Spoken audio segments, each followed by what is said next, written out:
everyone. I'm Samantha Peterson, Marketing Manager at RM Young Company. Today, I have the distinct pleasure of speaking with Josh Morgerman, a highly acclaimed storm chaser whose singular obsession is hurricanes. He's been hunting them for decades, documenting and measuring these dangerous storms in remote, hard-to-reach places at every corner of the globe. In fact, he holds the world record for penetrating the most hurricane cores on the ground, 80 and counting. But he doesn't just do it for thrills. The data he collects on these expeditions are used by scientists, including the ones at our National Hurricane Center. When he's not prowling the planet for hurricanes, Josh is waiting for them at home. He recently built a specially designed hurricane-resistant house on the Gulf Coast of Mississippi. Hurricane House, as it's known, has a state-of-the-art weather station that includes RM Young instrumentation for measuring these wild storms as they come roaring in off the Gulf. Not only that, Josh is an experienced media figure. In addition to starring in 2 major TV series, he's a field correspondent for Weather Nation, and he makes frequent appearances across global, national, and local media. Josh, I am thrilled to have this opportunity to speak with you today. Thank you so much for joining me.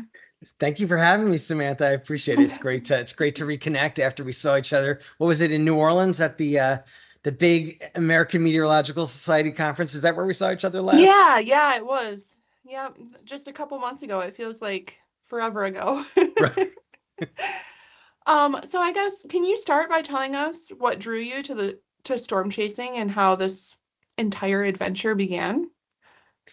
It's a great question because I think folks that aren't storm chasers don't completely, it's hard for them to understand it completely. Like, okay, why are these people going right into danger? And the best way I could describe it, it's not an interest that you take up at some point. It's a sort of an obsession that you've had as far back as you could remember. Meaning, when I was a toddler, I just remember when there was thunder and lightning, when the wind would blow and the house would shake, I would just have a reaction, like I'd get excited about it. It was like from in here, from in the heart. And then as I got older, when we'd have a hurricane coming up the coast, I'd make my dad take me to the beach, in the car to go see it. I grew up on Long Island in New York, where we tend not to get very intense hurricanes. They're usually kind of unraveling as they get up there. And then, when I was old enough to, go out on my own, when I was in college, I started chasing storms. And, this was before the internet and before, the movie Twister and all that. So I didn't know that there was a word for this, that there was something called storm chasing. I didn't know it was a thing. I just remember, okay, a hurricane's going up the coast and I want to be where it comes ashore because I want to see it. And I'm going to go up the coast and I'm going to be where it comes in. And that was like my first chase. I didn't know that it had a name. That's really cool. I was just born with it. You were born to do this. Yeah, exactly. And I think that's what really drives you, because in a lot of ways, when you're a full-time, like the top storm chasers, ones like me who've dedicated their lives to it. It's, it's like being a professional athlete. You read about like the top tennis players and they talk about at the peak of their careers, how one-dimensional their lives were. It was all about just one thing to the exclusion of everything else. And being a top storm chaser is kind of like that. You lead in a lot of ways a very one-dimensional life because you're just hunting. And in a lot of ways, you sacrifice a lot.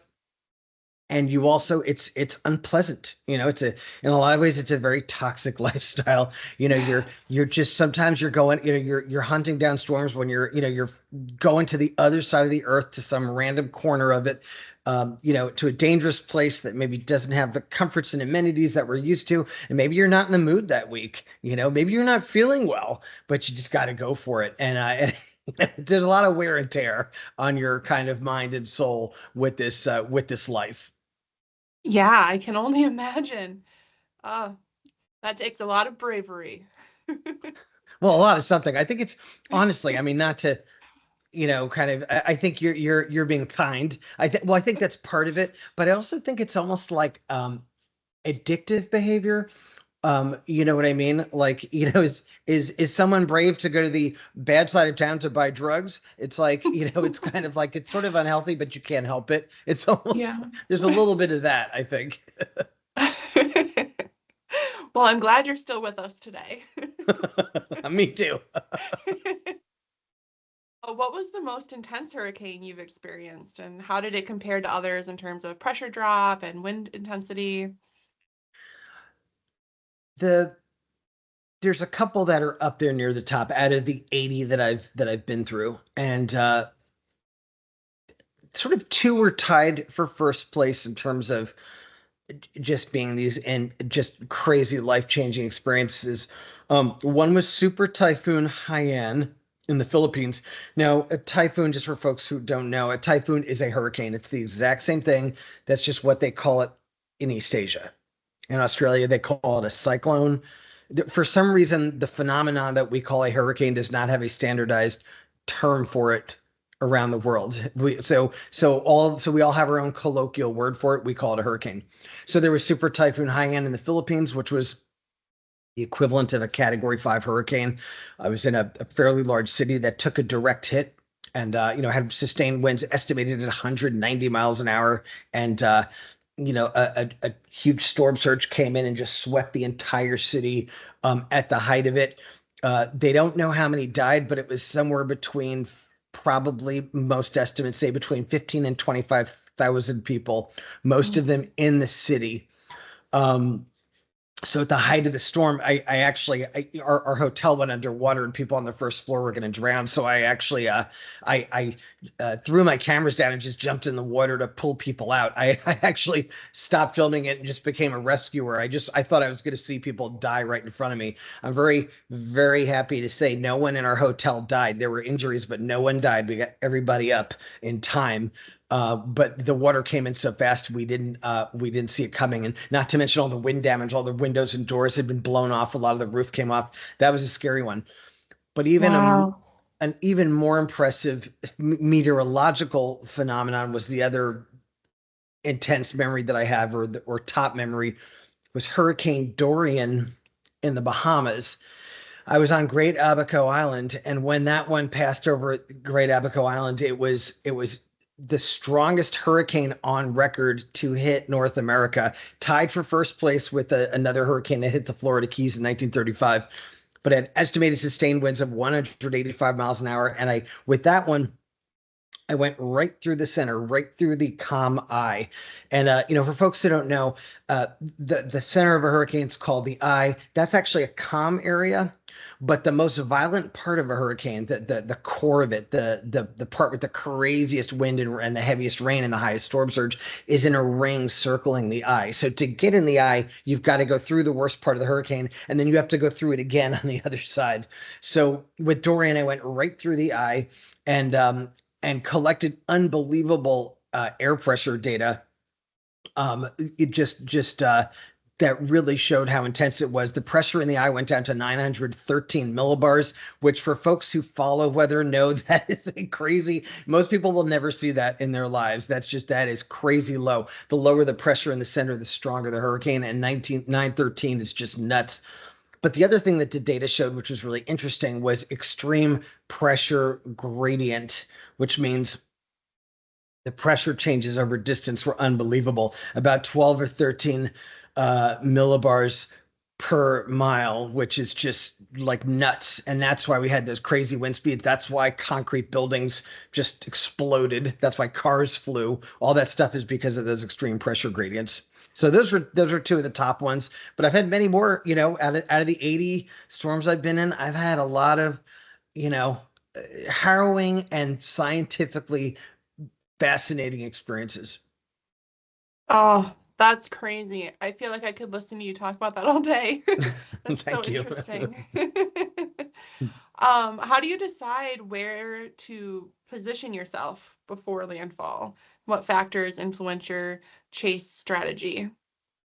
There's a lot of things, and it's complex, like the calculus that's involved. One thing is just, okay, what's the deal with the coastline that I'm on? If I'm chasing in Louisiana, Louisiana, it's often hard to get near the coast because to get to the coast, you've got to go across 20 miles of swamps and marshes. So a lot of times in Louisiana, it's hard to get near the coast. With Mississippi, where I live, the problem is we have gargantuan storm surges here, the highest like anywhere in North America because of the what's called the bathymetry offshore. The water offshore is really shallow, and that actually it sounds sort of counterintuitive, but that makes higher storm surges. So Mississippi, you got to be really mindful of that. You got to have a way to get inland fast because of this, because of that. When I chase in Taiwan and Japan, that is not a concern. Those are topographically completely different. They don't have that shallow water offshore. You could ride out a category 4 typhoon in Taiwan or Japan, a block from the coast, and there's no problems. The water, they just don't get storm surge like we do here. So that's one factor. And then another is the intensity. If it's a lower end storm, like a category 1 or 2, I might chase it a little more. I might do naughty things like drive around in it, which you're not supposed to do, but I do that sometimes.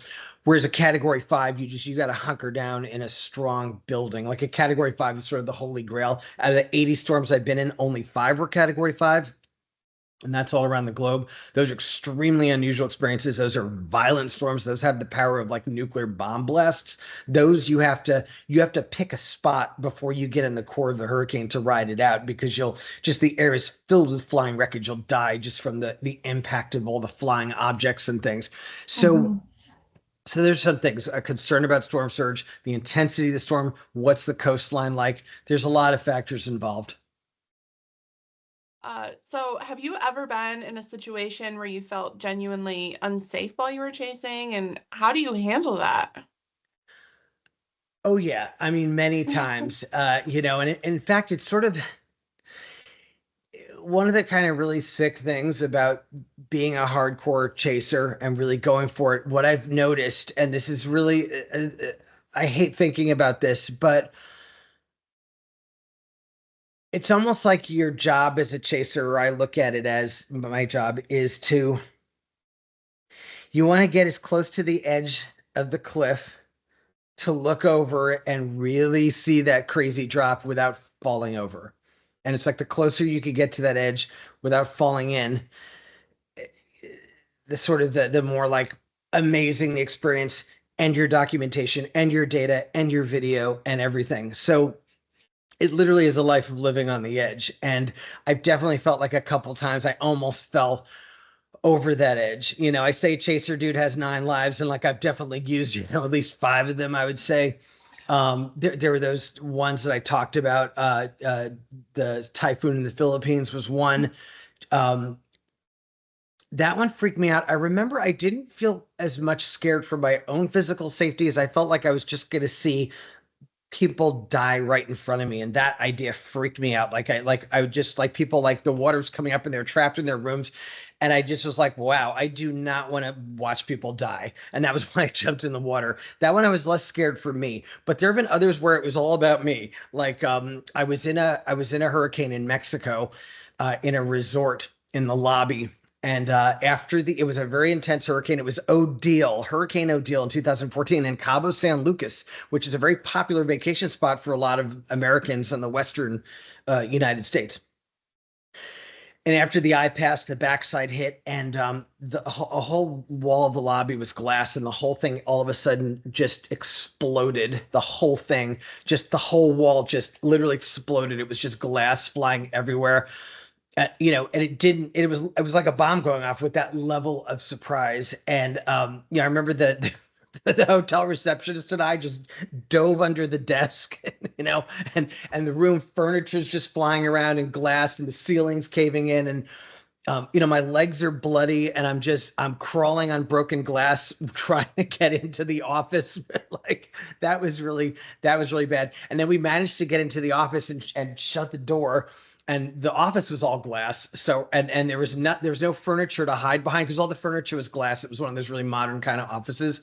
So I'm like, all right, those windows are gonna go and it's just gonna be a shooting gallery in here. That was a crazy experience. That's one of my top videos on YouTube because I as a good storm chaser should, I kept the camera rolling the whole time, while I'm crawling on the floor and everything.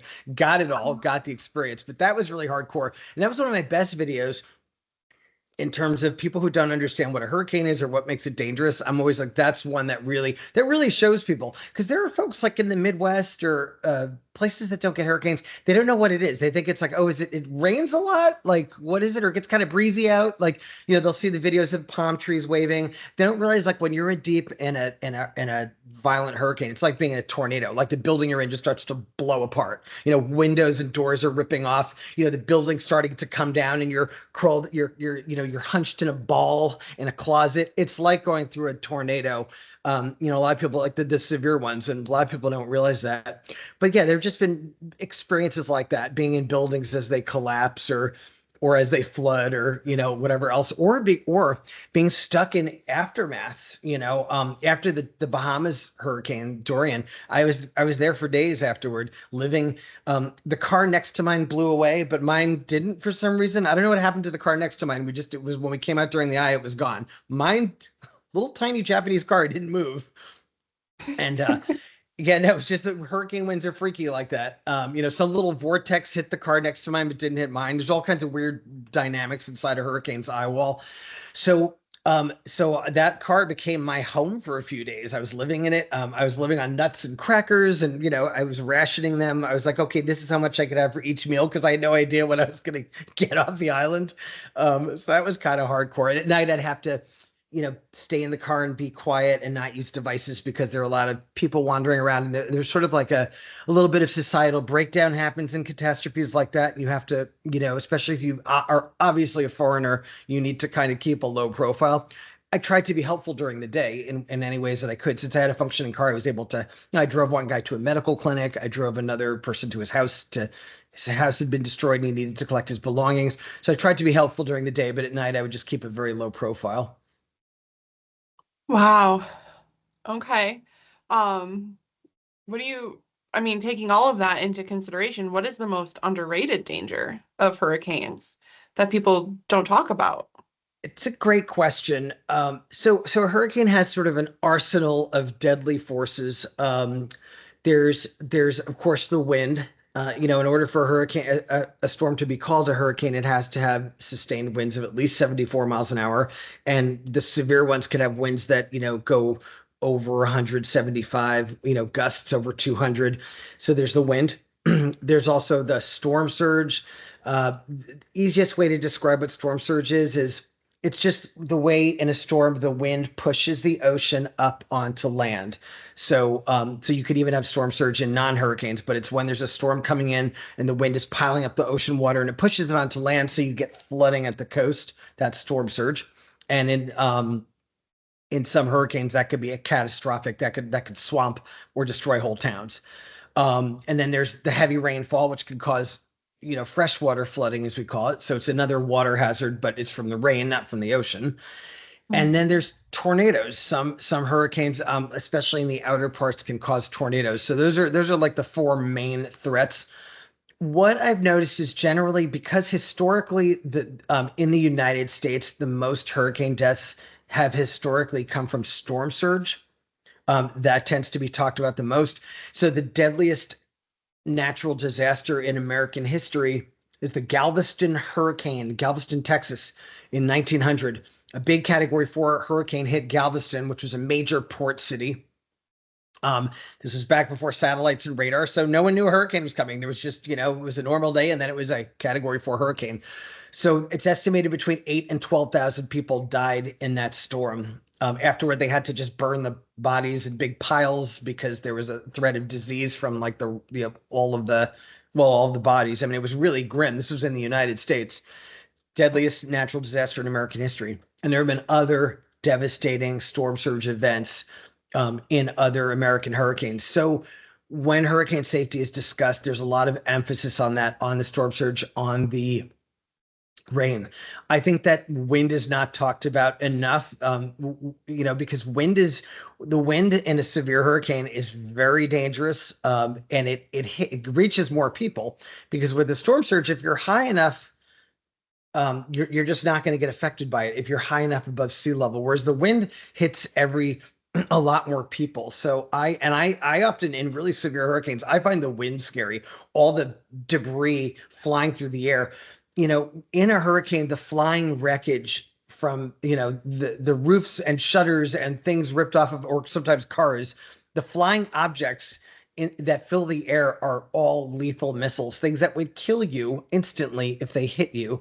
I was in one house in Australia during a cyclone where a like a 2x4 came through the wall during the hurricane, from outside. So it's like a real danger, that is. And if you're in a car, it's even more dangerous, because even in a category 1 hurricane, you could be driving next to an old tree and the whole thing just falls and squashes the car, right? When it doesn't have to be a category 5. It could be a tropical storm, which is something that's under hurricane intensity. So I think that we have to remind people wind remains a very big danger, even if it's not the biggest killer statistically.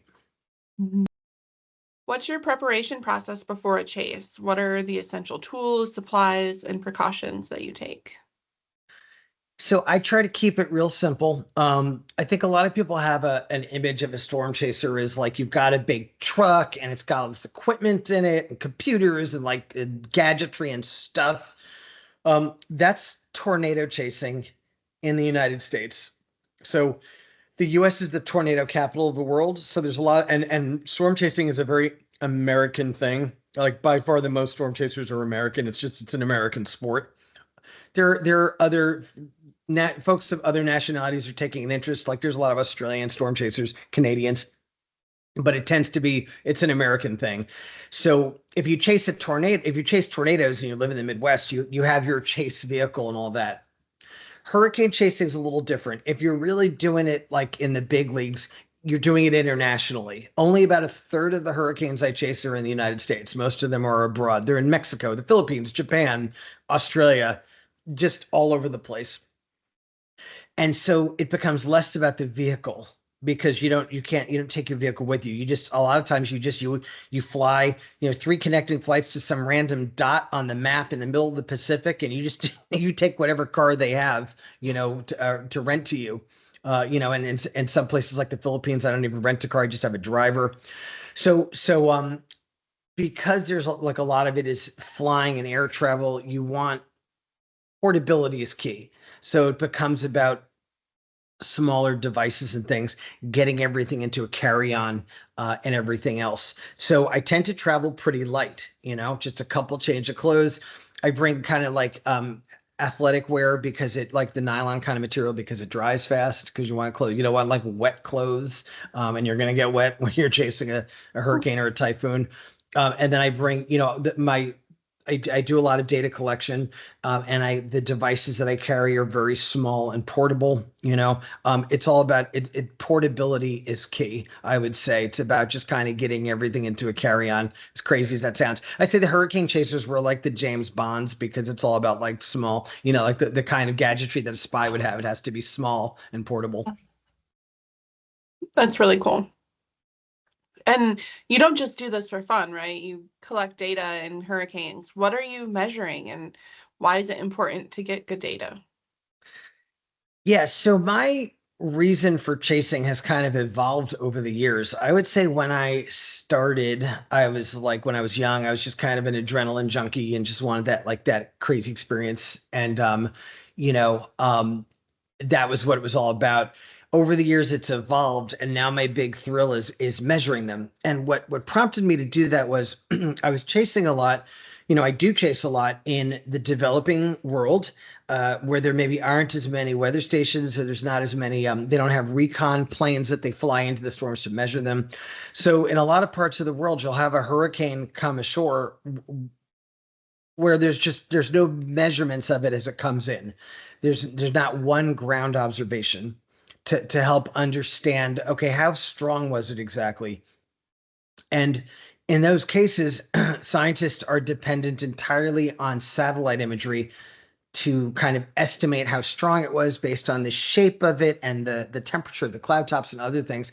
But they're entirely dependent on satellite imagery to understand what happened, which is not, it's only so accurate. So I realized if I'm in these remote places and where these storms are coming in and no one else is measuring them, I could bring incredible value to science by just deploying some devices and at least measuring the air pressure, which is a good indicator of how strong a hurricane is. A hurricane is a low pressure system, and as you get closer to the center, the air pressure gets lower. And the air pressure inside the center of a severe hurricane is crazy low. Knowing what that air pressure is in the center, in the eye, is it tells you so much about the storm, and not just how low the pressure gets in the center, but how fast it falls, how sharp the drop is as you get to that point. So those kinds of data, you can really understand the storm a lot just from that. And so I've really dedicated myself to collecting those kinds of data in hurricanes when I chase them. I've managed to bring a lot of value to science over the years. There have been a lot of storms, including some very important historical ones, where the only data from where it came ashore were the ones that I collected. So that becomes my big thrill now. After a hurricane, I notice I used to like quickly look at all my footage and try to find the sexy shots. Now it's like I'm downloading the data and looking at okay, how steep is the drop? What's the pressure gradient there? Like I'm getting more excited about the numbers. I'm totally nerded out as I've gotten older. That must feel like a huge accomplishment, though. That's really cool. You're helping write history and track everything. That's really neat. 100%, and it didn't happen right away. I sort of had to build credibility with the scientific community. So I didn't go. I went to college and I have a bachelor's, but not. I studied history. That was my major, and so I'm not a scientist. But what I do is I'm very good at going out and collecting field data, which you don't need to be a scientist, but you need to have a proper methodology. You need to handle the instruments right. You need to know how to calibrate them. Like when you're measuring air pressure, you need to know your elevations so you can correct for sea level pressure. There's all these things that you need to do to collect quality data. And then when you deploy the devices, they need to stay in one place and you can't touch them. There's all this stuff. So when I get back with all my data, I write a technical report that indicates all of this, the methodology I used, how I calibrated, exactly where the devices were. And I think that just being so specific and technical and sort of transparent about my methodology, I think I was able to give scientists sort of that confidence to know that, okay, he's collecting good data. And the National Hurricane Center uses my data quite a bit, actually, because a lot of the storms that they in their area of jurisdiction, which is all of North America, a lot of times these storms just are not well documented as they come in. So I've been able to really help in that way, and that's exciting, and that makes me feel really good just to play this role in the scientific community. Yeah, that's awesome. Very cool. Can you, shifting gears a little bit, can you tell us a little bit about the Hurricane House, what it is and how it came to be? Yeah. So I was living in LA. That's where I lived most of my adult life. And then the sort of the pandemic happened. And remember how there was like no air travel for a while? Like people were not getting on planes. So that year, 2020, I was like, all right, if I want to chase this year, and there was no international travel, that was like, forget it. So I was like, all right, if I want to chase hurricanes this year, it's basically only going to be in the US and there's no air travel. So I was like, all right, I have to live in hurricane country. So I started renting a cottage in Mississippi. And the reason I picked coastal Mississippi was if you look at a map, it's sort of like a nice midpoint on the Gulf Coast. So I'm like, all right, from there I could drive to everything.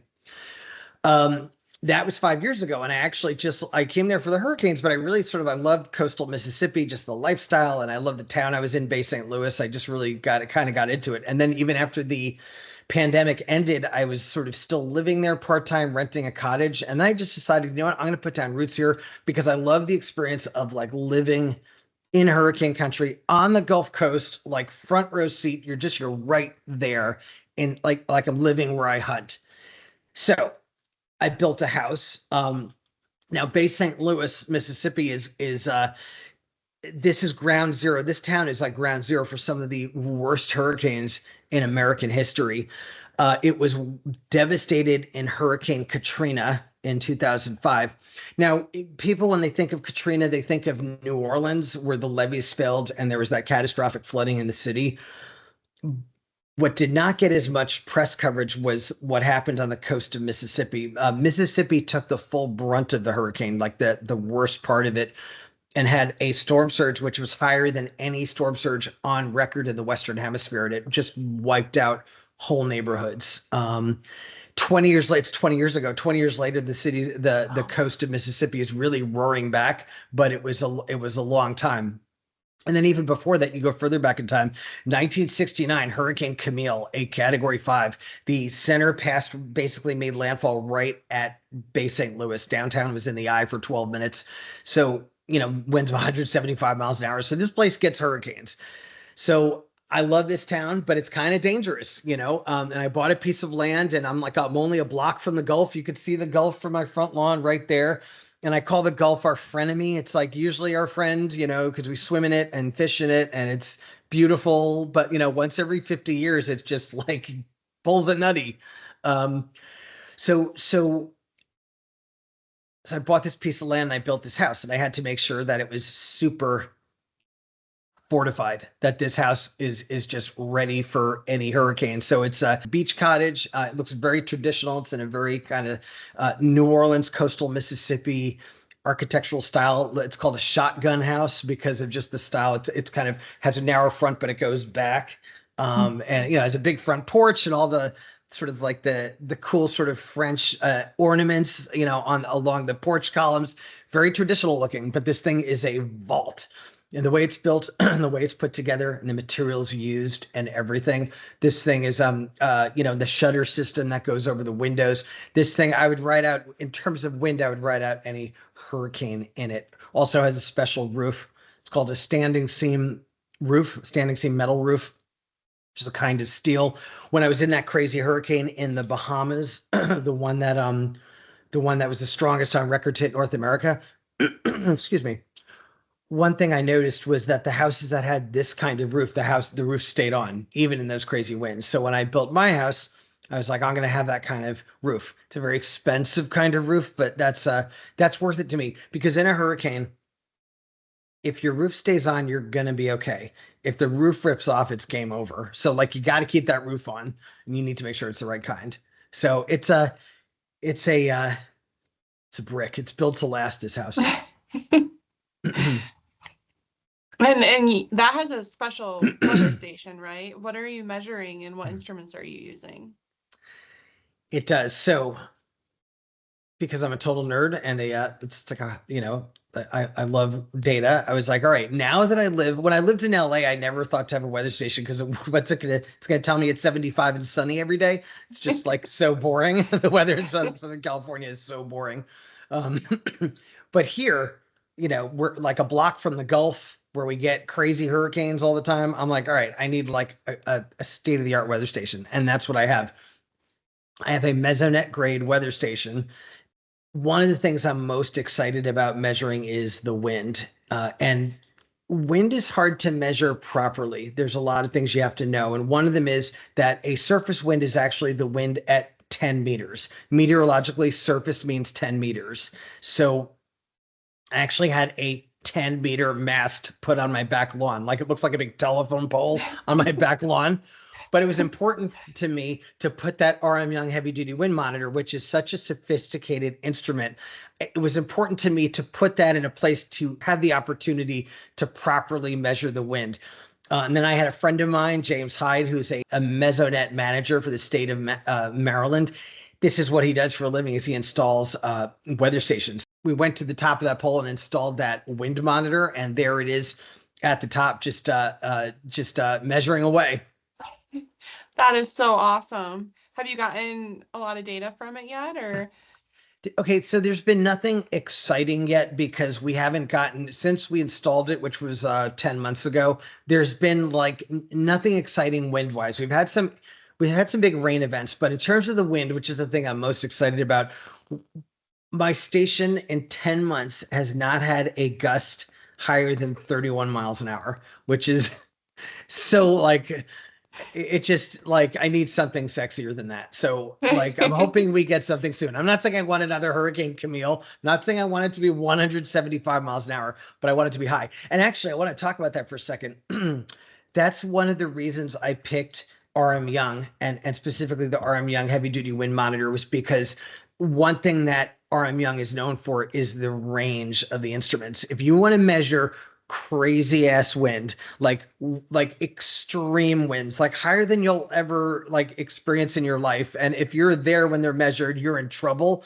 You get RM Young because the range is unbelievable. So my heavy duty wind monitor goes up to 195 knots, which is 224 miles an hour. Okay, if you're in wind like that, you're in serious trouble. But I wanted something that can have that range because where I am in coastal Mississippi has gotten the worst hurricanes in American history. If there's any place where we're going to get those kinds of just off the charts experiences, it's here. And I want to know that when the next Camille comes, that it's going to be properly documented. And that's why I went with the RM Young, because I knew that it would. And these things have a record of not only are they accurate at those high speeds, but that they can withstand those high speeds, that the thing is not going to just blow apart like cheap plastic. It is made for that kind of those kinds of extreme conditions. And I just want to know when we get that cataclysmic event, even if my house blows away, which it won't, but I'm just saying, even if it did, I want those data. So why did you choose the heavy duty wind monitor as opposed to the other models? What stood out to you about that specific model? So there are a couple of things that were important to me when I was picking a wind monitor. One, as I mentioned, was I wanted extreme range. I wanted to go as high as you could go because of where I am and because of the kinds of hurricanes we can get. And I wanted something that was not only accurate at those high speeds, but that was also going to be able to withstand those high speeds. But then another thing I had to think about was I'm only a block from the Gulf. Okay. There's like a lot of blowing sea spray and stuff. That salt spray is punishing. I mean, on everything, on houses, on cars, but also on instrumentation like this. And so I wanted something that a few of your models have, your marine wind monitor and also the heavy duty wind monitor that I have, which is the ceramic bearings. Those kind of, they don't corrode. They're not affected by the salt. So that was a factor that mattered to me. And that was one of the reasons I went with the heavy duty wind monitor. How do you protect your meteorological instruments from debris and other damage in high wind environments? It's a great question because it doesn't matter how well constructed the device is and how securely it's fastened to the top of that mast on my back lawn. And it doesn't matter how strong that mast is. If flying wreckage hits it, it's going to take it out. I mean, it's not magic. It's not like it's not, it won't get damaged. And once some big flying wreckage hits a wind monitor of any quality, it's going to knock it out or damage it enough that you won't get sort of, quality controlled data. It is always a concern. And it's not something that you could totally protect against because think about it. When you're measuring air pressure or temperature or humidity, the devices that you use for those to measure those things, you can protect them. You could put them in a sheltered area. Okay. Wind is the one thing where you need exposure. You need the device to just be out in the open. That's how it measures the wind. If it's protected somehow, it's not getting the full wind speed. With my situation at Hurricane House, and it's back there. It's actually on the back lawn out those doors. I don't think you can't see it from here, but it's over that way. But I think one of the things I have going for me is this area that I'm in is it's all cottages and trees that are fairly low. So the anemometer is sort of very high above everything else. So I think that if we get a crazy hurricane and there is a lot of flying wreckage, I don't imagine that it's going to go up that high. Now it could because the winds in a hurricane are very chaotic and all kinds of things happen and there are updrafts and things. But I'm hoping, just because of the nature of the construction and everything around here, that I'm hoping that my heavy duty wind monitor will sort of have the exposure it needs, but also dodge flying debris. I hope. So in regards to your data, do you collaborate with meteorologists or universities to analyze it, and have your findings contributed to any research? So I chase and collect data 100% independently. I'm not working for anybody, no one. I'm not working for the government. I'm not working for insurance companies or universities or anything. I collect the data, and then I create a technical report, which, as I said before, explains my methodology for collecting the data. It shows the full data.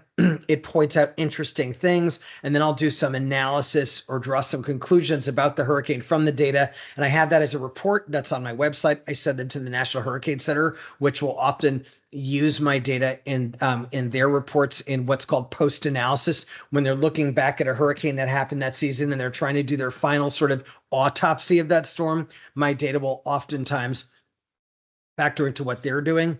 And a lot of times I will get sort of emails or inquiries from academics or other scientists who are doing research who would like to use my data, and I always freely share it. That's something I don't make my money through the data. The data is something I just do for the sort of the joy of science. So I just freely, I make it freely available to anybody that wants it, particularly governmental and educational institutions.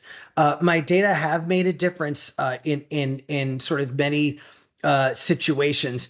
The Hurricane Center, like I said, uses my data in their post analysis, and there have been a couple of storms where the pressure that I measured in the eye of a hurricane was sort of for them the deciding factor in terms of assessing, making their final assessment of what the intensity was as it came ashore. So that's been, really gratifying to do that. And I've actually worked on some peer-reviewed papers because of my data. I worked with several brilliant PhDs were working on a paper on Hurricane Patricia, which was in terms of estimated winds, the strongest hurricane ever observed out over water. It was like at its peak, it was estimated to have winds of 215 miles an hour sustained. I was in that hurricane as it came ashore in Mexico. It didn't come ashore at that intensity, but it was still very strong when it came in. But I collected some really good data in that one as it came in. So all these PhDs were doing this big, important peer-reviewed paper on it, and they actually invited me to work on the paper with them. And I actually, because of my data, and I actually wrote a part of the paper. I wrote the part about the landfall, about what happened when it came in, and the data that I collected. And that was really cool to kind of participate in that, just to kind of have all these like super smart people invite me to to be a part of that. Ah, that's really cool. Congratulations. Very It was neat. cool. So can you tell us a little about your TV shows and what that experience was like, how that came to be? Yeah, I've started a couple of reality shows about hurricanes, and I have more in the making. You're always, as a TV person, you always have other, kind of pots on the stove, things in development. The first one was called Hurricane Man, and that was actually a British series. So it was a BBC UK TV production. So which was great to work with the BBC because they're like the sort of gold standard of sort of editorial quality over there. So a British production company reached out to me and they said, "Hey, we want to make a show about you," and we kind of developed it over time. It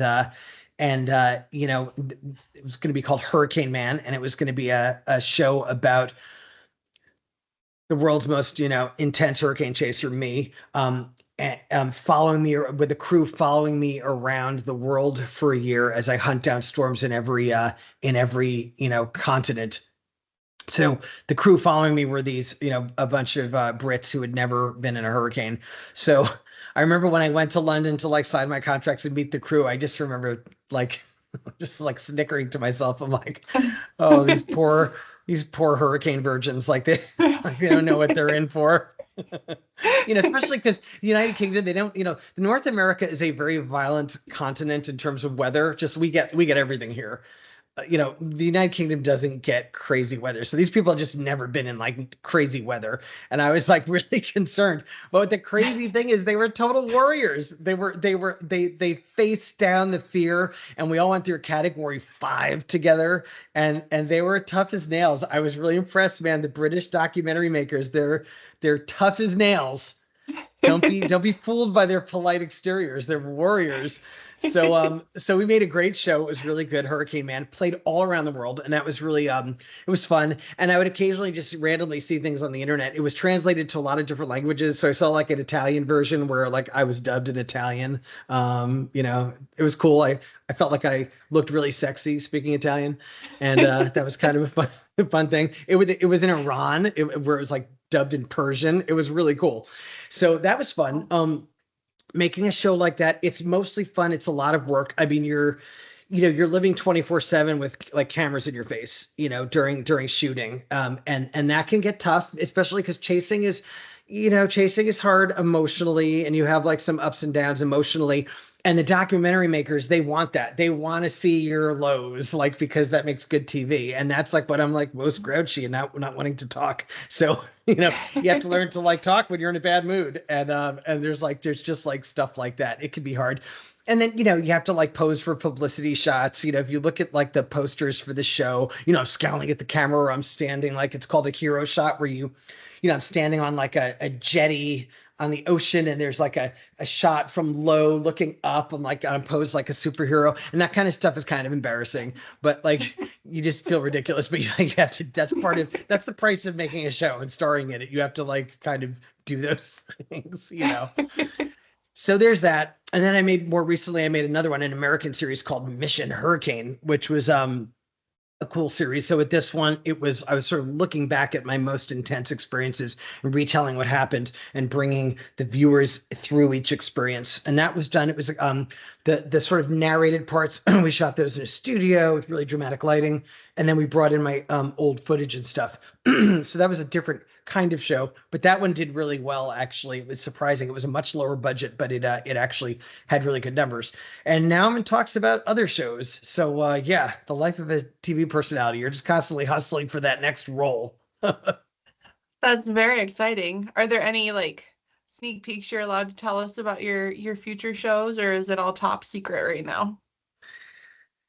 I could say this much. One could sort of expand into the realm of building homes that are resistant to hurricanes. So Okay. kind of, because it's something that I just went through. As I built my home, I learned so much about how to make a house that's hurricane and wind resistant, how to engineer it, how it should be put together, what kinds of products and materials you should use. And all that knowledge is really interesting stuff. And what I found is, online, my fans want to know about this stuff. I have hundreds of thousands of followers online who are so interested in, the process of me building my house. They wanted to know what I was doing to make it hurricane resistant and why. There's interest in this stuff, and folks, and also, as home building shows that's a very popular genre on TV. Mhm. So we're in talks about something around that, maybe. That's very exciting. I can't wait to see that. I will Thank totally you. watch that.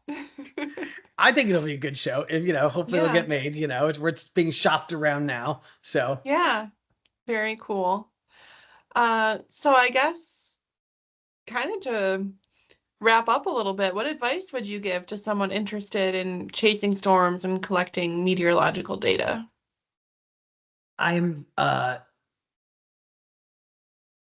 I'm so ambivalent about this topic. I'm almost like tortured by it. So I have a lot of young fans, teenagers who remind me of me, just like, when I was 15 and 16. I was just a total weather nerd and was like so into this stuff. And this was of course before the internet. So I didn't have like, cool people I could meet online and talk to. It was just you're alone as a weather nerd. You don't have any friends. But it's okay. I survived. It's not depressing at So all. no, that's the one thing I love about the way the interconnectedness of the world now is, like I went to a big Stormchaser conference in Kansas City, and there were like 15 and 16-year-olds at this thing with their parents, but like, and these parents, man, awesome parents who would actually like take their family on a vacation so their kid could go to a storm chasing conference. Like, what great parents, right? So and I appreciate parents like that, because mine were like that. They tried to really, go that extra mile to like, sort of encourage my interests. But it was nice to meet these kind of young weather nerds, and also just to kind of, encourage them in that and kind of make them embrace their nerdiness rather than, feeling bad about it, just like, no, it's totally cool that you're really into this. And, and look at all the like cool grown-ups here that do this for a living. And it was great. It's great. You could like, I wish I had people like that when I was 15 or 16. But anyway, the reason I'm ambivalent is because it's a dangerous lifestyle, and I mean, it's really dangerous. I've had a lot of close calls. One of my partners in that typhoon chase in the Philippines, the really bad one that I talked about, I chased with two other fellows, and one of them was in that water with me, rescuing people. There was wreckage under that water, and he tore his leg open, and it was so badly infected that by the time he got home, he was a day from amputation, losing his whole leg. So there, and they saved it. He had a bunch of painful surgeries, and he still has his leg with big scars, but that's part of the life. This is really dangerous. There are storm chasers who have died doing it. So I want to sort of inspire young weather nerds to like go for it, because you're like, yeah, go with your passion. There's nothing more exhilarating than being a storm chaser. But I'm also like, I don't want to encourage young people to like put themselves in danger or get hurt. So I'm kind of always wrestling with this topic. So what I say to them is, it's cool to follow your passion, but you must put the safety first. And I don't mean to sound like a school marm, but it's really true. It's like, you want to live to chase another hurricane. I chased 80 hurricanes and hopefully many more, because I haven't done anything really crazy. I mean, it's a crazy lifestyle, and yes, actually, I have done crazy things, but maybe I've gone up to level 8 crazy, but not 9 and 10, and that's why I'm still here and still chasing. So, chase so that you could chase another day, I guess is what I would say. Yeah, that's great advice. Well, Josh, it has been such a pleasure speaking with you. Thank you so much for taking time out of your busy schedule to chat with me. And thank you for your amazing support you've given us throughout the years. You've been awesome. Yeah, Samantha, and thank you. And listen, RM Young, man, I'm a true believer. I love my RM Young heavy duty wind monitor. I'm always showing it off. I'm always saying it goes up to 224 miles an hour. I love saying that, just that it goes so nuclear in terms of wind speed. And I appreciate the support you guys have given me in terms of doing my research and collecting my data. I mean, you guys are just central to what I do. So thank you. Yeah, thank you. It's been a pleasure. And hopefully you can get some good wind data coming in there soon. Hopefully, Great. But not too sexy. Not too. Great. Thank you, Josh. Take care. Bye-bye.